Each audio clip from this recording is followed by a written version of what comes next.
আচ্ছা, good afternoon to all of you my students. আজকে গড্ডালিকা আলোচনা করব। গড্ডালিকা প্রকাশিত হয়েছিল 1924 খ্রিস্টাব্দে এবং রাজশেখর বসু রচিত গড্ডালিকা কৌতুক রসের গল্প সংকলন। এটি একটি কৌতুক রসের গল্প সংকলন। এই সংকলনে আছে পরিহাস বা কৌতুকের আশ্রয়ে ব্যক্তির আচরণে অসঙ্গতি বর্ণনা। এখানে স্থান পেয়েছে 5টি স্বতন্ত্র বিষয়ের বিভিন্ন স্বাদের গল্প।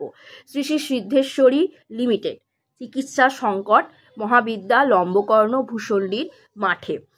প্রথম গল্প কিছু চতুর ব্যবসায়ী, যেমন নাম আছে ব্যবসায়ী, যেমন হলো শ্যামানন্দ ব্রহ্মচারী, বিপিন, অটল দত্ত, গণ্ডেবিরাম, বাটপরিয়া ইত্যাদি।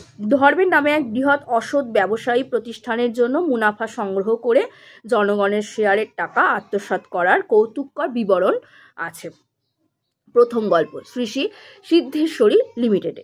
দ্বিতীয়টিতে বিপদনিক ধনী নন্দবাবুর ট্রাম থেকে পা পিছলে পড়ে যাওয়ার পর বন্ধুদের তাড়নায় কাল্পনিক রোগের ভয়ে বিভিন্ন ডাক্তার দেখিয়ে শেষে লেডি ডক্টর বিপুলা মল্লিকের অভিভাবকত্বে জীবনযাপনের সকৌতুক ইঙ্গিত।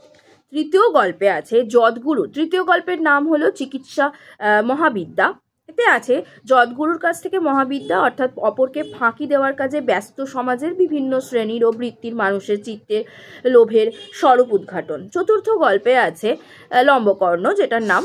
এখানে আছে জমিদার বংশলোচন ও মানিনীর মধ্যে দাম্পত্য কলহের পটভূমিতে লম্বকর্ণ নামে একটি ছাগলের উপস্থিত বুদ্ধি ও গোয়ার্তুমির সহাস্য বিবরণ। আর শেষ গল্পে স্থান পেয়েছে, যেটার নাম হলো ভূষণ্ডির মাঠে।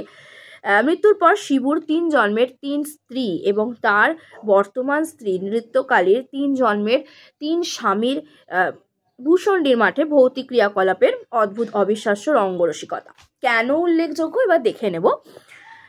নানাবিধ বৈশিষ্ট্যের প্রকাশ ঘটেছে, যেমন হাস্যরস এবং অদ্ভুত রসের যুগপৎ প্রকাশ, দুটোই প্যারালালি প্রকাশ ঘটেছে। বিজ্ঞানীর অনুরূপ নির্মোহ পর্যবেক্ষণ শক্তি, চরিত্র চিত্রণে অভিনবত্ব, যুদ্ধপূর্ব মধ্যবিত্ত নাগরিক বাঙালির জীবনের অলস অকর্মণ্য গার্হস্থ্য চিত্র ইত্যাদি নানাবিধ বৈশিষ্ট্যের গুণে গল্পগুলি বাংলা সাহিত্যে স্বাতন্ত্র্য চিহ্নিত হয়েছে। চরিত্র চিত্রশালা শ্যামানন্দ ব্রহ্মচারী, গণ্ডেরিরাম আর নন্দবাবু, তারিণী কবিরাজ, লাটুবাবু, নাদু মল্লিক প্রভৃতি চরিত্র রূপায়ণে কালজয়ী কৃতিত্ব দেখা যায়। তাই রবীন্দ্রনাথের মুগ্ধ মন্তব্য বইখানি চরিত্র চিত্রশালা।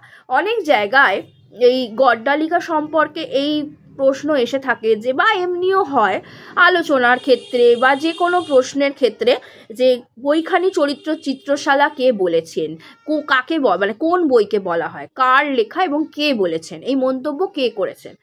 অবশ্যই গড্ডালিকাকে বলা হয়, বলেছেন রবীন্দ্রনাথ ঠাকুর এবং লেখা হলো রাজশেখর বসু, যার ছদ্মনাম হলো পরশুরাম। এটা মনে রাখতে হবে। বইখানি চরিত্র চিত্রশালা। তিনি মূর্তির পর মূর্তি গড়িয়া তুলিয়াছেন, মনে হইল ইহাদিগকে চিরকাল জানি। উদ্ভট ও অপ্রত্যাশিত ঘটনার সমাবেশ, অজস্র উদ্ভটের প্রাবল্য, অপূর্ব উদ্ভাবনী শক্তি, অপ্রত্যাশিত ঘটনা সমাবেশ পরশুরামের গল্পগুলিতে দেখা যায়। যেমন নাস্তিকদের আত্মা নাই, তাহারা মরিলে অক্সিজেন, হাইড্রোজেন, নাইট্রোজেন প্রভৃতি গ্যাসে পরিণত হন। উপমা প্রয়োগে ও বর্ণনায় অভিনবত্ব, যেমন হলো নৃত্যকালীর রং ছিল পান্তুয়ার মতো, কিন্তু ডাকিনীর রং যেন পান্তুয়ার শ্বাস, ভূষণ্ডির মাঠে দেখা যায়। কিংবা ট্রাম থেকে নন্দবাবু পড়ে যাওয়ার পর যাত্রীদের মন্তব্য করছে, যাত্রীরা যে আহা বড্ড লেগেছে, থোড়া গরম দুধ পিলা দো, দুটো পাই কি কাটা গেছে। একজন সিদ্ধান্ত করিল মৃগী, আর একজন বলিল ভিড়মি রোগ হয়েছে, কেউ বলিল মাতাল, কেউ বলিল পাড়া গিয়ে ভূত। তো চিকিৎসা সংকটে এরকম পাওয়া যায়। সাধু মানে এই উদ্ধৃতিগুলো মানে যারা বলেছে যে এটা চিকিৎসা সংকটে।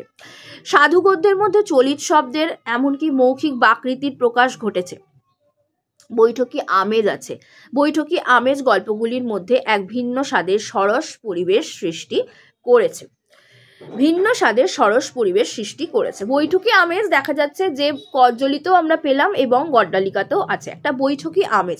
বৈঠকি আমেজ অনেকটা কিন্তু কোনো একটা গল্পের বা কোনো গল্প সংকলনের গল্পগুলোর মধ্যে একটা অন্যরকমই উৎকর্ষতা দান করে থাকে বা একটা অন্যরকমই মানে রস এনে দেয়, যেখান থেকে পাঠক আর আস্বাদন করতে পারবে। যাই হোক, আজকের আলোচনা এই পর্যন্তই। পরের ভিডিওগুলোর জন্য অপেক্ষায় থাকো। চ্যানেল সাবস্ক্রাইব করে দিও, বেল আইকন দিও এবং লাইক করে শেয়ার করে দিও বন্ধুর সাথে। কমেন্টে জানিও কেমন। Thank you.